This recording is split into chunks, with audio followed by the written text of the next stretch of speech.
ایک انسان مذاق کیوں اڑاتا ہے؟ مذاق اڑانے کی وجہ کیا بنتی ہے؟ بہت ساری وجوہات ہو سکتی ہیں، لیکن ایک کامن وجہ یہ ہوتی ہے کہ ہم دوسرے کا مذاق اس لیے اڑاتے ہیں کہ ہم سمجھتے ہیں کہ ہم ان سے بہتر ہیں، اور اسی لیے اللہ تعالیٰ نے یہاں پہ فرمایا کہ ہو سکتا ہے کہ جن کا مذاق اڑایا جا رہا ہے وہ بہتر ہو۔ ہمیں کیا پتہ اللہ کی نظر میں کون بہتر ہے؟ دلوں کے حال تو اللہ جانتے ہیں نا۔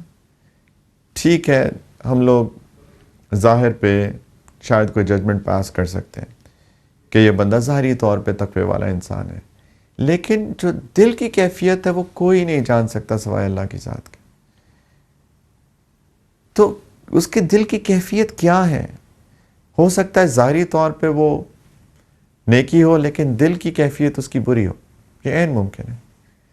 اور یہ بھی ہو سکتا ہے کہ ظاہری طور پہ ابھی کوئی شخص سٹرگل کر رہا ہے، ابھی وہ محنت کر رہا ہے کہ میں اپنے ظاہر کو بھی اچھا بنا لوں، لیکن اس کے دل کی کیفیت بہت اچھی ہو چکی ہے۔ تو ججمنٹ تو اللہ تعالیٰ کے پاس ہے، کوئی کسی کے بارے میں ججمنٹ پاس نہیں کر سکتا۔ ججمنٹ صرف اللہ تعالیٰ کے پاس ہے۔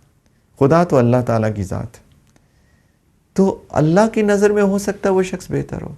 تو اس لیے لوگ مذاق اڑاتے ہیں کبھی کبھی کہ وہ اپنے آپ کو اس سے بہتر سمجھتے ہیں، اور یہ بے حیثیت خود ایک بہت خطرناک چیز ہے۔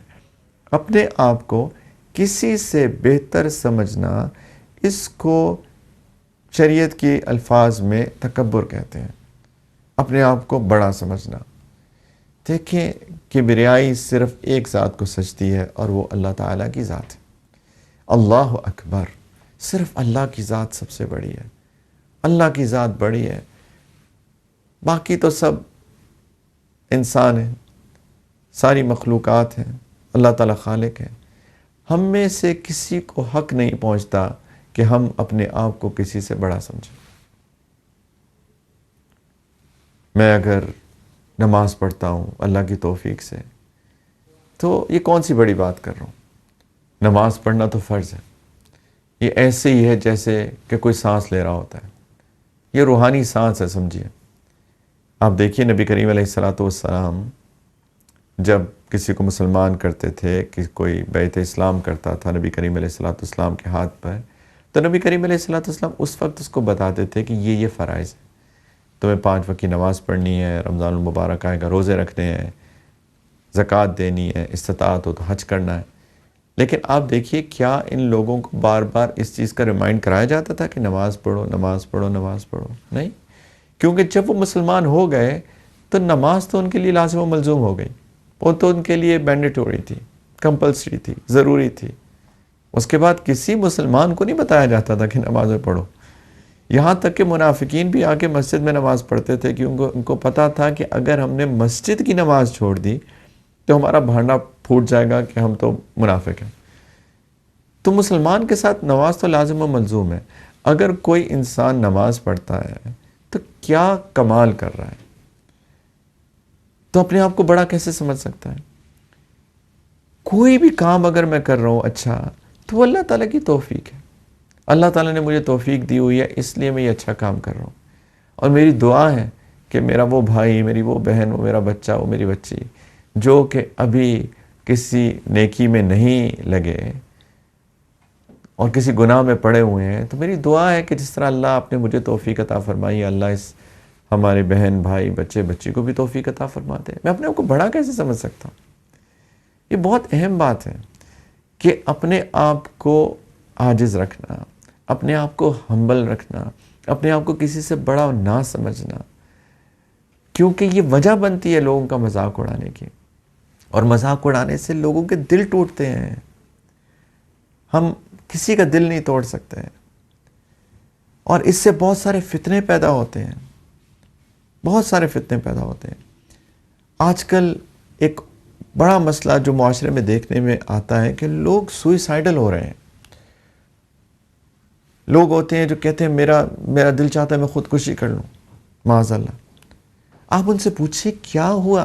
اللہ نے آپ کو اتنی نعمتیں دی ہیں، آپ کو اللہ تعالیٰ نے آنکھیں دی ہیں، کان دیے ہیں، دل و دماغ دیا ہے، آپ کو اللہ تعالیٰ نے گھر دیا ہے، پہننے کو کپڑے دیے ہیں، اللہ تعالیٰ نے آپ کو رشتہ دار دیے ہیں، کھانے کو کھانا ہے، ساری بیسک نیسیسٹیز موجود ہیں. کیا وجہ ہے؟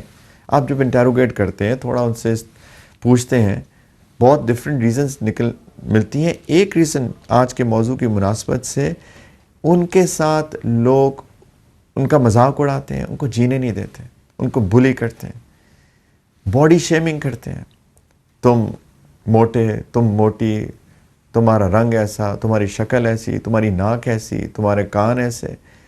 اللہ تعالیٰ نے اس کو بنایا ہے اور دوسرے لوگ اس کا مذاق اڑاتے ہیں.